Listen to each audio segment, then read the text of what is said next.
Well, Andy, thanks very much for talking to us. I mean, it's the end of the English season's drawing nigh, but we've still got a couple of games to go. These two 2020s, the Stamford Memorial games, so to speak. I mean, it's a weird old situation, isn't it, for West Indies to be coming over at this time of year for such, well, largely meaningless matches.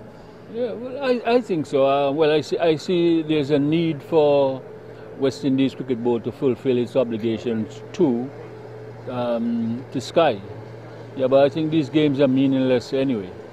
And to be honest, I do not think that we're getting what we deserve as far as the West Indies, competitive West Indies team is concerned, because we're basically getting half of the players are worthy of representing West Indies. You know, and I'm speaking my mind as far as that is concerned, you know, because there are quite a number of them in India at the moment. As an Antiguan yourself, I mean, these matches are very much a legacy of the Stamford deal, yes, and all the excitement that surrounded Stamford originally, and now it's come to this. I mean, I must say that I've been part of the Stamford setup for a number of years, being one of the legends, working with the 2020, advising him basically. And the money that he put into cricket in the West Indies, it's a great loss to West Indies cricket. You know, I never knew what he did.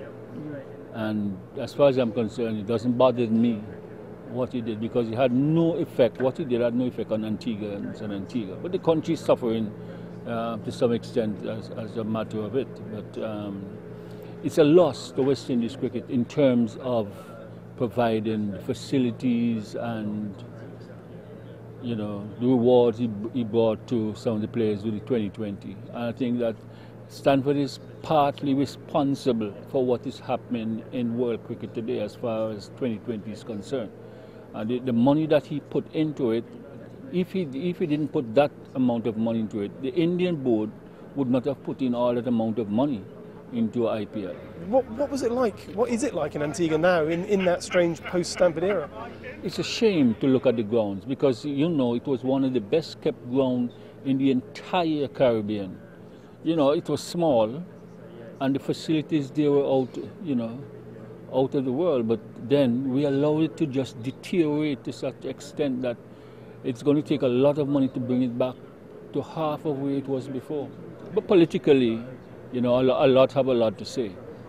Yeah, but I think Antigua is suffering. Has suffered for about 2 years after he left, because the amount of people that he employed as a single, you know, employer.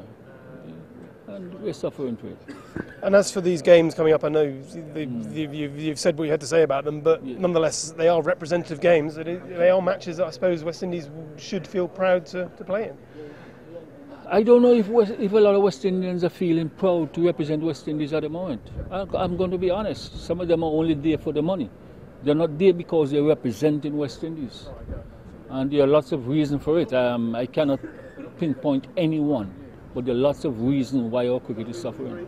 What can come of this? I mean, presumably this is going to have to happen for a while yet to fulfil the obligations. There's going to be this strange charade every season, it seems. Yeah, but I'm hoping that the ECB can find a way to get these games off a little earlier than they do, because it's meaningless now at this time of the year.